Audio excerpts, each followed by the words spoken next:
en la vastedad del universo humano, donde se entrelazan las fuerzas invisibles del ego y del deber. Nos encontramos a menudo enfrentados a personalidades que desafían nuestra propia comprensión de lo que significa ser moralmente íntegro. El narcisismo, esa presencia insidiosa que se cuela en las interacciones cotidianas, es un fenómeno que, sin saberlo, puede haberse infiltrado en vuestras vidas. Sin embargo, ¿cómo saber si habéis logrado vencer a un narcisista sin siquiera daros? Permitidme guiaros a través de un viaje introspectivo, donde la razón pura y la experiencia práctica se entrelazan en un tapiz de autodescubrimiento y sabiduría.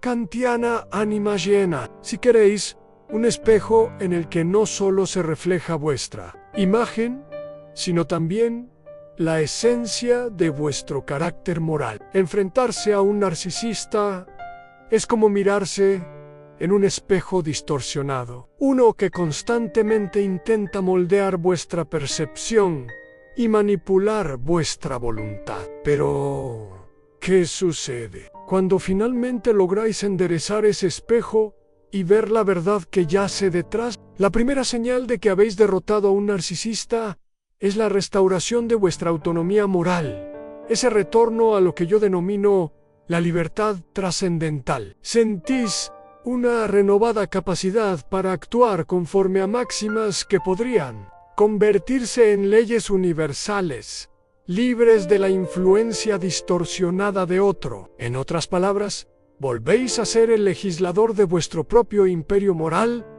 Permitidme ilustrar esto con una anécdota. Supongamos que conocéis a alguien que, en apariencia, parece ser un faro de carisma, pero que en realidad utiliza esa luz para eclipsar la vuestra. Este individuo, que podríamos denominar el maestro del reflejo, os convence de que vuestras acciones solo tienen valor en la medida en que sirven a su propósito. Sin embargo, llega un momento en que, casi por casualidad, tomáis una decisión que no se alinea con sus expectativas. No os dais cuenta de inmediato, pero ese simple acto de rebeldía se convierte en una chispa que incendia la estructura de su manipulación. Vuestro sentido del deber, esa brújula moral interna que guía vuestras acciones, ha prevalecido.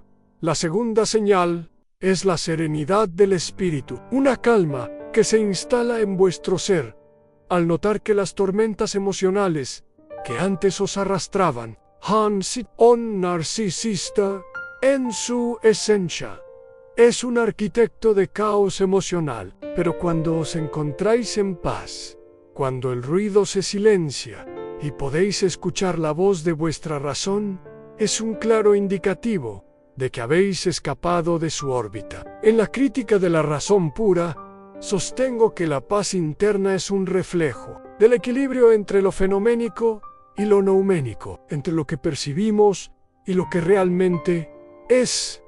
Considerad esta metáfora. Estáis navegando en un mar embravecido y las olas del narcisismo os golpean una y otra vez. Sin embargo, sin siquiera notarlo, habéis aprendido a maniobrar con destreza, a leer las señales del cielo y el mar. Y sin más, la tormenta se disipa. Os encontráis en aguas tranquilas, y en ese momento comprendéis que el poder del narcisista se desvanece cuando ya no puede controlar vuestras emociones. La tercera señal es la claridad moral, un redescubrimiento de vuestras propias convicciones y valores. El narcisista, en su intento de moldear vuestras percepciones, crea una nebulosa que oscurece vuestro sentido del bien y del mal. Al recuperar vuestra claridad, veis el mundo con nuevos ojos, con la luz de la razón, iluminando vuestro camino. Tal claridad es un testamento al triunfo de la razón práctica sobre los impulsos irracionales en un pueblo no muy lejano. Un joven músico, cautivado por el encanto de un mentor narcisista, perdió de vista su propio arte y comenzó a tocar para complacer a su maestro en lugar de seguir su propia pasión. Un día, Mientras tocaba una melodía que surgió desde lo más profundo de su ser, se dio cuenta de que sus notas resonaban con una verdad y autenticidad que había olvidado. En ese instante, el poder del mentor se quebró y el músico redescubrió su propósito. En la cuarta señal es el resurgimiento de la autoaceptación. Habéis derrotado al narcisista cuando, sin buscar aprobación externa, encontráis valor en vuestra propia existencia. En la obra de mi vida, exploré la importancia del respeto a uno mismo como un deber moral fundamental. Al deshaceros de la dependencia del juicio narcisista, abrazáis vuestra dignidad inalienable. Imaginad un jardín floreciente que ha sido descuidado y pisoteado por un visitante egoísta. Con el tiempo, sin daros cuenta, el jardín comienza a sanar y a florecer. Vuestras raíces, que son vuestras creencias y valores esenciales, se fortalecen, y el jardín de vuestra alma se convierte en un testimonio de vuestra resiliencia. A la quinta señal es el despertar de la empatía genuina. Un narcisista, consumido por su propio reflejo, no puede comprender la profundidad de los sentimientos ajenos. Sin embargo, al liberaros de su influencia, os dais cuenta de que vuestra capacidad de empatizar y conectar con los demás ha florecido. La comunidad moral, un concepto que defendí fervientemente, se enriquece cuando actuamos no solo por deber, sino también por amor al prójimo en un acto de bondad desinteresada. Ayudáis a un extraño sin esperar nada a cambio. Es insignificante en apariencia. Es una manifestación de vuestra capacidad para ver más allá del yo, para trascender el egoísmo que el narcisista intentó inculcar en vosotros. En ese momento, os convertís en un faro de humanidad.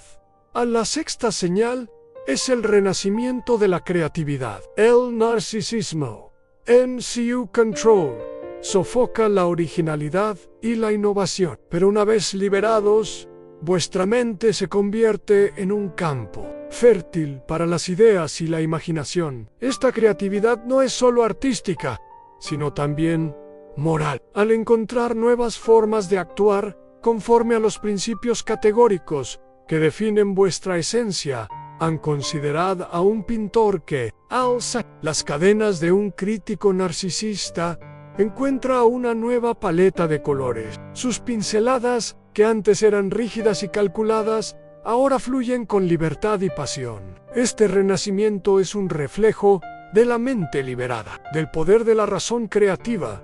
En su máxima expresión, en la séptima y última señal, es la trascendencia del yo. Un narcisista juzga desde un pedestal de superficialidad, pero vosotros, al derrotar él, desarrolláis la capacidad de discernir con sabiduría y compasión. Este juicio no es solo una evaluación de acciones externas, sino un profundo reconocimiento del valor intrínseco de cada ser humano. En una ocasión, os encontráis en una encrucijada moral, y en lugar de dejaros llevar por prejuicios o emociones pasajeras, analizáis la situación desde la perspectiva de la razón práctica. Este acto de discernimiento no es solo una victoria sobre el narcisista, sino una afirmación de vuestra evolución moral, y así llegamos al final de este recorrido, donde cada señal es un hito en vuestro viaje hacia la libertad y la autodeterminación.